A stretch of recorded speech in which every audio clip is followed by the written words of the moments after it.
Machiegni jahera mar chenro mar penj laktar kamora mora ma intiere ka wawacho ni ngima en mwandu.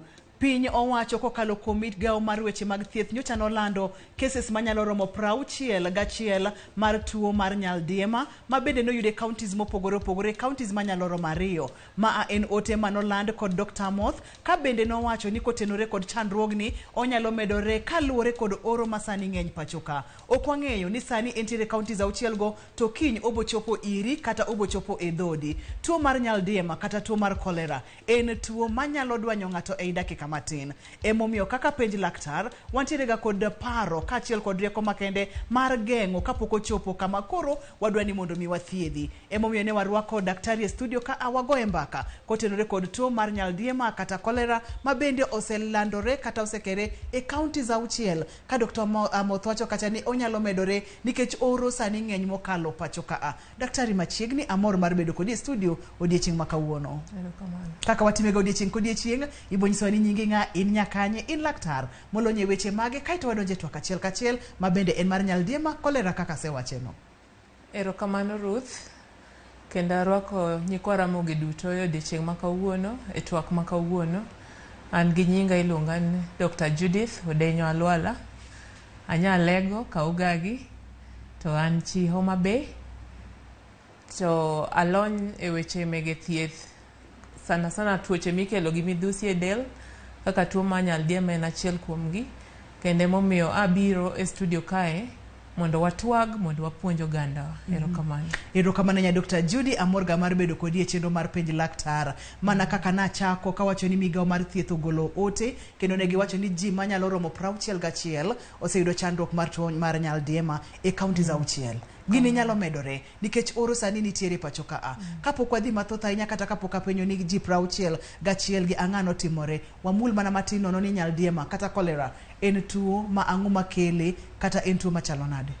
Nyaldiema kata kolera gi dho kisungu en tuo mikelo gi midhusi miluongo ni bakteria e del. Bakteria no iluongo ni Vibrio cholera. Kendo mane gima kidhi e lab to jo lab pimo Vibrio gimanyo ka bin gi Vibrio cholera. Tuo ni kaka ne sirikal olande no yudore ne en mokwongo en tuo malandore piyo kabisa, kendo koyud kata ng'at achiel man kod tuo mar kolera to en gimoro ma nyaka wa raise alarm nikech en gima ng'at achiel ni nyalo miyo oganda mang'eny. Ineno kata kane olande ni ji 61 mane oyudo tuo ni. Kuom ji ibiro yudo ni kuom ji 61 gi ibiro yudo no landore osechopo kamoro amora ji duto mane nitie. Wayudo ni jogi ne nitie nyasi mar arus. Arus ineno ka ji wuok kuonde mopogore opogore. Koro ibiro yudo ni ji nowuok tunge mege piny kobiro arus ni. Koro yude to ka ng'at achiel no yude kodhi kode kamoro to onyalo landore mang'eny. Emomiyo iyudo ka iluongo notifiable disease. Sasa moseyude to nyaka gotho mondo ji duto bed alert nikech en gima nyalo tieko ji mang'eny e sama tin. Kendo ka en ng'ato koko konye machiegni to nyalo tho in less than 24 hours. Kamano. Manyiso ni en tuo manyalo nego oganda mang'eny mana kaka iwache no e sama tin ka ok ogeng'e kata ka ok okonye. Iwacho ni kelonwa kod kudni ma bende inyiso wa nyinge kotenore kod dho mar lakteche. Thothne kutegi yudorega e yore mage nikech cases 61 gi lakteche gi ji 61 gi kanosekere kuonde mopogore opogore en chandruok. Thothni iyudo ka tuo ni oyudore midhusigo giyudore sana pi mwamodho, pi mwatedogo, pi mwaluokogo, gik moko ing'eyo ni onge giminyalo ted ma onge pi. To ng'enyne watiyo gi pi kaka koro kwa kao example maka mane jogo dhieno. Jogi noluoko lwetgi gi pi, jogi nochamo chiemo moted gi pi, jok ma bende ne savo gi chiemo gi samoro no yudo ka gin gi midhusi. Koro midhusi ni oyudore pi, to onyalo yudore chiemo, to kata ka olandore tiyudo ka kata imoso ng'ato to lwete ne olil, inyalo miye ng'ama chielo. Koro sana pi ema yudore ahinya Koro ka kuonde me iyudo ka temperatures oyudore temperatures mapiny degree 18 kaduogo piny. Koro ibro yudo ni sana kitiyo gi pi mang'ich ama ichamo gimoro mang'ich tiyudo ka inyalo yude mapiyo. Ena ni luren to bende sami yude hali ni chalo nadi, nikech iyudo ka joma ng'eny yude to del gore kode to rumo, but luren ni iyudo kiasi marom nadi, nikech iluongo ni infective dose manyalo miyo iyud tuo. Koro kiyude mang'eny ma sana en kiyude pi tiyude mang'eny kopogore gi yore mamoko. Ayudo ka ji ma dhi oko maduong' aoyaye jomok ti gi cho, koro iyudo ka niseyude then idhi e cho, olandore alande low kanyo, ng'ato kobiro mako ama ng'ato wuothe bendo nyalo yude, yamo kobiro kwadhe odhi donjo pi ng'ato. Koro en gima nyalo landore sama piyo kabisa yor pi, chiemo ma wachamo to kod oko maduong' minyalo yudo kantie environment. Koro kaponi pigwa okolos maber to wanyalo yudo tuoni. Kaponi chiembwa okoted maber mochiek maber, nikech mach to nege ka temperatures mamalo nege, momiyo wacho ni inyalo kata pi mimodho inyalo kata kawo to ichwako. Kisechwake to mani negi, but kimodhe ka ong'ich to ikia noa kanye tinyalo yudo tuoni.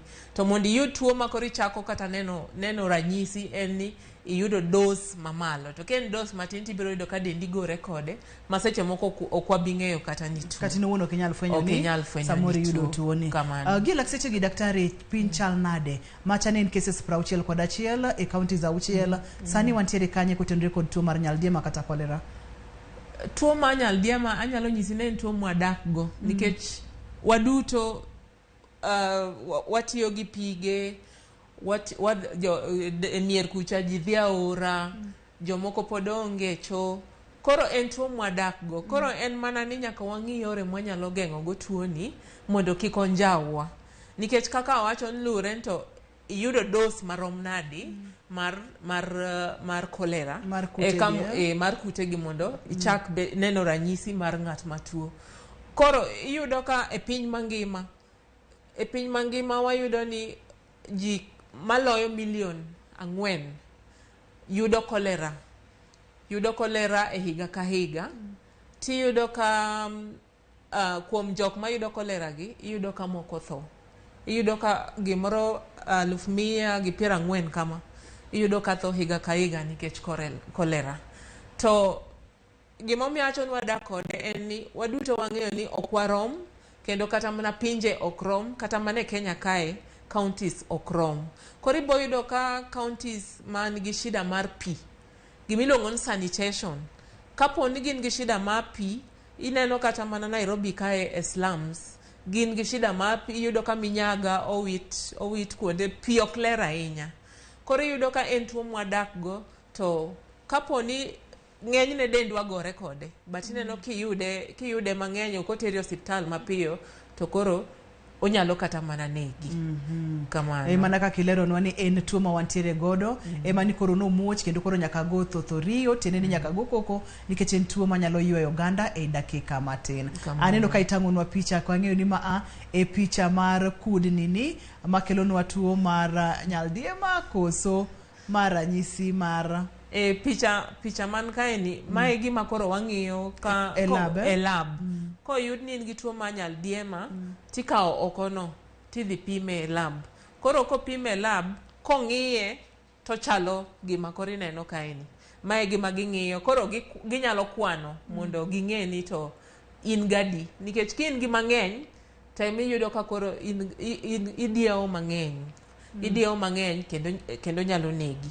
But koro wadwaro mana jaluo nowacho ni geng'o ber moloyo thiedho. Koro sasa wadwaro ni mondo wageng' tuoni mondo kik warit ni mondo oluok ogandawa, nikech ikiano obiro chopo ni sadi. So ng'ata kamoro amora mantie to time matek mondo tuoni kik chop kuomi. Wabiro neno kaka tuoni kaka tuo ni igengo kaka wamedo sudo mbele. Kaka wamedo sudo. Mana kaka nilero nwacha daktari ni en tuo ma inyalo yud e yore mopogore opogore ahinya kokalo kuom pi, kokalo kuom minyaga kata losruok, kokalo kuom chiemo ma wachamo, kokalo kuom lwedo ma samoro ok oluok maler. Aneno kiketango na picha ka maber mokalo kaka kutegi wuotho e alwora. Machiegni daktari inyalo wuotha kod okang' mondo mi wangi tuo mar kolera ni maber. Koro kaka na wacho ibro yudo ni ng'enyne tuo ni nitie pi.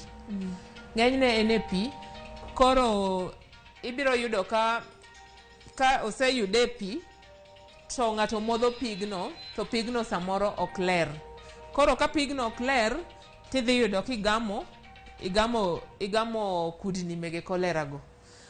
Kisegamo kudni mege kolera go gidonje iyi to within gimoro 2 hours to 5 days iluongo ni incubation period. Koro gie sechego ibiro yudo ka jomoko ma dendgi yomyom yudo ka within 2 hours ama 1 hours kudni osedonjo e colon iluongo nango. Osedonjo e ich kata e nyimbich. Osedonjo e nyimbich. Koro kodonjo e nyimbich to nitie kaka ohinyo nyimbich. Ohinyo nyimbich nikech tij nyimbich makaegi onego bedni sama imodho kata pi amichamo chiemo giywayo pigno. Giywayo pi mondo kik dendi wit pi mang'eny. To seche ma kudni gi osedonje mo oketho nyimbichgi tiyudo ka koro pi kala. Koro ka pi kala emiyudo ni koro ng'ato diewo mang'eny. To diewo mang'eny ni en ranyisi mokwongo mar kolera. Kendo ibiro yudo ni en diewo ma ng'ato diewo pi marachar machalo pi moluo godo mchele cha iluongo ni rice water diarrhea. Koro odiewo koro diewo ni ema biro hinyo jatuo nikech obiro diewo to olalo pi mang'eny kabisa. To koselalo pi mang'eny dendwa atamalo 75 mar dendwa en pi. Koro ibiro yudo ni iwito pi mang'eny ma chop kama koro pi odong' e dendi matin ma koro idhi into shock. Koro shock no ema nego oganda mang'eny koko resi mapiyo. En tuo mar nyaldiema ema wang'iyo kata ema wawuoyo odiechieng' ma kawuono. Joluno gongero ni geng'o ber maloyo thiedho kata chako chon olodhi ajuoga. Daktari daher mondo mi wang'iyane weche mag jamni kata le kaka dhiang'. Samoro ne ochinj dhiang' ni samoro dhi ochamo lum mabende jomoko nolosore kamoro kae to samoro bule to ing'ega kaka ring'o mibulo chaloga. Bende dhano nyalo yude kokalo kuom jamni kopogore kuom pi kaachiel kod lwedo kata kokalo kuom gik ma wakete dhowa. Jamni. Kuom jamni to kendo ka ahinya en mana ni kaponi ng'at mane loso ring'o ni ng'at mane loso ring'o ni wat no lose kamoro mok ler ahinya mobedo ma tuo ni odonjo kokalo kata e lwete kaka no mulo ring'o kata sama ne ibulo ring'o mane kibiro yudo tuo no. But kaka ne wawacho kendo kaponi ring'o no chwake maber to okibi yudo tuo no. Erokamano. Koro ng'enyne en mana ni elo minyaga yamo kata ofwadho odhi odonje chiemo moro kata odonje pi moro moko kata koth ochwe giridore gidhi aora pigno kolos maber tibiro yudo ka koro ng'ato yude. Aito ema koro onyalo bedo gi shida mwawacho. Wakawiyyo ka waduogo to wadhi nyime penj laktar biro ni achiel kachiel kokalo Ramogi TV kamwacho ni ngima en mwandu. Wantiere kod Dr. Judy e studio kendo wang'iyo tuo mar kolera. Watemo kole matut ni en tuo machal nade onyalo kelo ne ng'ato hinyruok e seche 24 kodonje dendi. To tok seche 2 sasa misechamo chiemo mantiere kod kutegi tibiro chako winje. Kik idhi mabor kik isudi.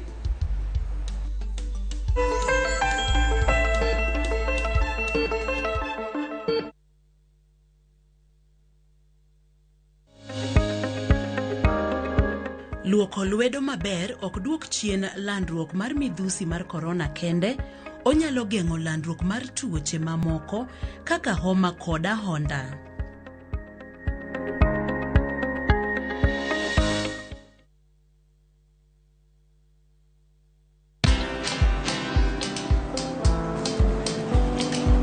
Chal nade? Chal ka gimi kaka ng'iyo sim gi pacha te? Kik ihum ahinya. En mana ni asebedo e story ahinya. Mana kaka rally manyochacha ne chal kagima ne an kanyo kane otimo, kendo kane iyawo chiro manyien ne chal kagima ne an kanyo. Sama ne imiyo welo mapacho ka nengo mogonyore nam chumbi ne antie. In bende inyalo bedo e story kamora mora. Download mana Citizen Digital. Bed iyo ng'ala manyime gi weche manyien ka gi tuch kod gik mamoko ka gi timore kuno pugre pachoka kod pinje ma oko. Download Citizen Digital. Citizen Digital.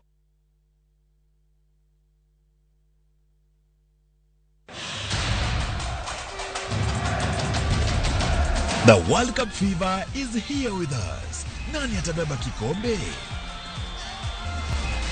Will it be defending champions France, host country Qatar, five-time winners Brazil, Lionel Messi's Argentina, ama will it finally go home to England? We already have the games on shabiki.com. Weka prediction yako sahi when the odds are still high on who you think will win the World Cup. Ushinde chapa. Mapema ndio best. Strictly not for persons under the age of 18. Betting can be addictive. Play responsibly. Shabiki.com is authorized and regulated by the BCLB. License number 416. Shabiki.com.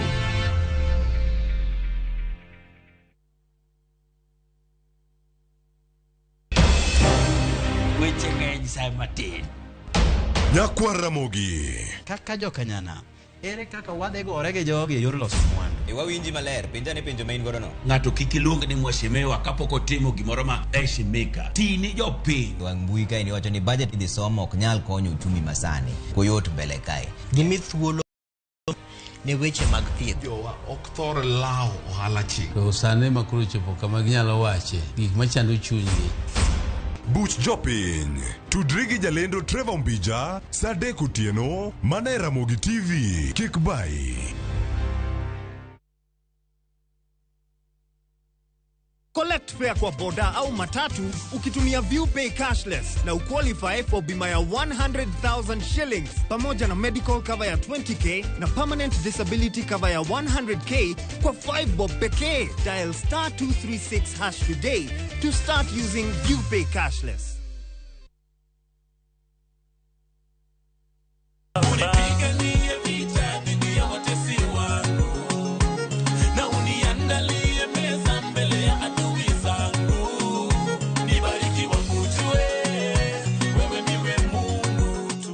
Vipi wa Kenya?